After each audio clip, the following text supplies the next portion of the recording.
Before bed, they wipe down the counter. Not because anyone is coming over, not because it was even that dirty, but because something in them cannot rest until the space is returned to a certain state. Most people assume this is just a preference, a personality trait, maybe a little obsessive, maybe admirable, but ultimately surface level. It rarely is. For some people, a clean environment is not about appearance. It is about something quieter and more internal, a signal the mind sends to itself that things are still manageable, that some part of the day was finished correctly. The space reflects something that words often cannot. And what is interesting is not the cleaning itself. It is what happens internally when the cleaning cannot happen, when the mess stays, when someone else leaves things undone and does not seem to notice. That reaction, that particular discomfort, points to something much deeper than tidiness. This video is about what it actually points to. To see it clearly, it helps to stay with that moment a little longer, the moment right before rest, when something still feels unfinished. There is a specific kind of tired where the body is ready to stop, but the mind is not quite finished. And for some people, the last thing that happens before bed is not brushing teeth or checking a phone. It is standing at the kitchen counter and wiping it down, quietly, without ceremony, even when no one will see it, even when it was not particularly dirty to begin with. They do not think of it as cleaning. That word does not quite fit. Cleaning is something you do when things have gotten bad enough. This is something else. This is finishing. And if it does not happen, if they fall asleep without doing it, there is a low, persistent awareness of it. Not guilt exactly, more like an open bracket that never got closed. The counter is still out there, still undone, and some part of the mind is still standing in front of it. Most people who do this have never examined why. It has always just been part of how the evening ends. But that quiet compulsion, that need to return the space to a particular state before rest is permitted, is pointing at something. Something that has very little to do with the counter. It looks small. It is not small. Walk into the home of someone who keeps their space consistently clean, and you are not just seeing a preference. You are reading something. The cleared surfaces, the objects returned to their places, the absence of visual clutter. These are not purely aesthetic choices. For certain people, they are a kind of ongoing message, one that is written and read and rewritten every single day. A clear counter means things are being managed. A stack of dishes in the sink means something slipped. A pile that has been sitting in the corner for 3 days means something is unresolved. And the mind knows it even when the person does not consciously register it. The space functions as an external readout of an internal state. Not perfectly, not literally, but consistently enough that the person has learned to trust it. When the home feels ordered, something inside them settles. When it does not, something inside them cannot quite relax, cannot quite land. This is not the same as being fussy. It is not perfectionism in the way people usually mean it. It is closer to having a second nervous system, one that lives in the physical environment and reports back constantly. The home is not just where they live. It is where they go to find out how they are doing. This did not come from nowhere. These things rarely do. Think back to what certain childhoods felt like. Not necessarily difficult ones in the dramatic sense, but ones where something in the atmosphere was slightly unpredictable. A parent whose mood shifted without obvious warning. A home where tension arrived without announcement and left without explanation. An environment where the emotional weather could not be reliably forecast, no matter how carefully you paid attention. In those conditions, a child learns to look for what can be controlled. And a physical space, a bedroom, a desk, a small corner of the world, can be controlled.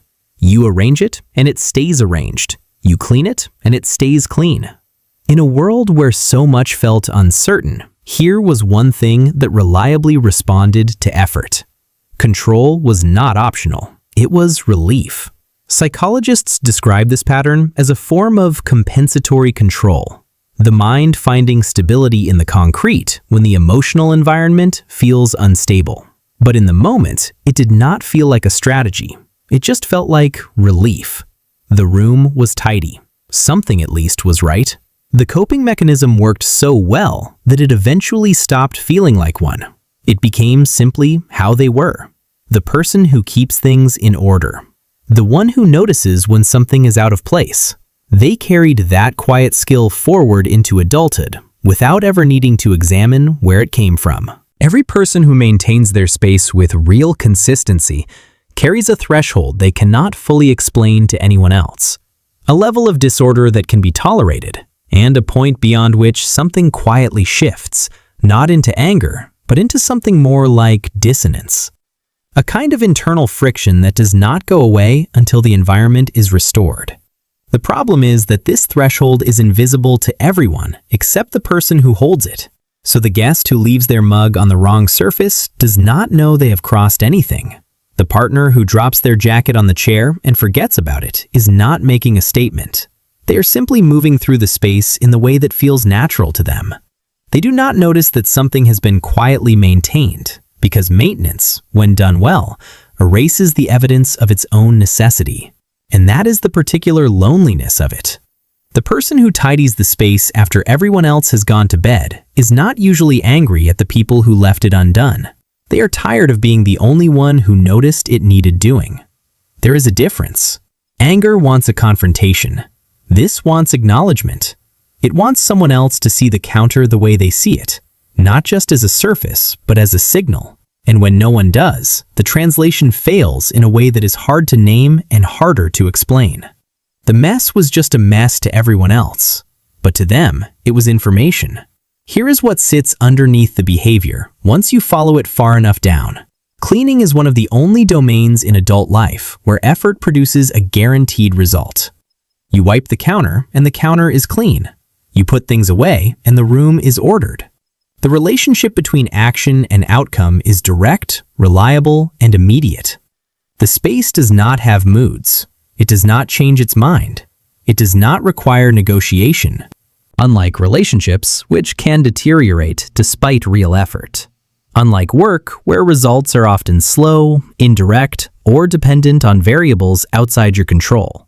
Unlike health, which can decline even when you do everything right. A clean room stays clean until something disturbs it, and the person who disturbed it is usually identifiable. For people who grew up in environments where effort did not reliably produce safety, where doing the right thing was not always enough, this kind of predictability is not a small thing. It is quietly profound.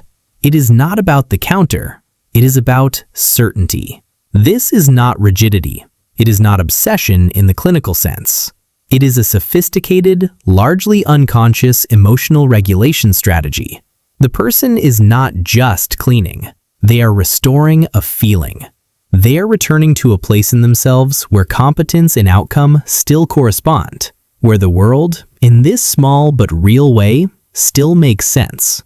There is a specific kind of exhaustion that comes not from doing too much, but from being the only one who notices what needs doing. When the person who maintains the home shares that space with others, their private standard becomes something they carry in a shared environment. And because the standard is invisible, because it lives inside them rather than on a posted list, it rarely gets distributed. They do not usually ask for help in explicit terms, partly because articulating it would require explaining a whole inner logic that feels impossible to compress. Partly because something in them already knows that the explanation would not fully land. So they absorb the labor. They tidy quietly after others. They straighten what has been left undone. They maintain the space in the background. The way certain things only get noticed when they stop. Not because they enjoy the imbalance, but because the alternative, living with a disorder, costs them something real. Something that others in the same space simply do not feel. And that asymmetry is its own kind of isolation. Not dramatic, not always conscious, but present. They did not choose to be this way. They do not always want to be, but the threshold is still there, holding its position every single day. Return for a moment to the counter. It is late. The day has been whatever it has been, ordinary or difficult or just long. And before bed, the person stands at the kitchen counter and wipes it down, the same way they did last night, the same way they will do tomorrow. From the outside, this looks like cleanliness, like a preference or a habit or a mild compulsion. But now there is another way to see it. The person standing at that counter is not primarily cleaning a surface. They are doing something quieter and more necessary. They are restoring a feeling. They are returning to a version of the world where their actions still correspond to outcomes, where one thing, at least, can be finished, where the environment reflects back something stable, something that says, you are still managing, still capable, still okay. The clean room was never really about the room. It was about control. A quiet, reliable kind of control. The kind that does not need to be explained, only maintained. The counter gets wiped. The day is finished. Something inside them can finally rest.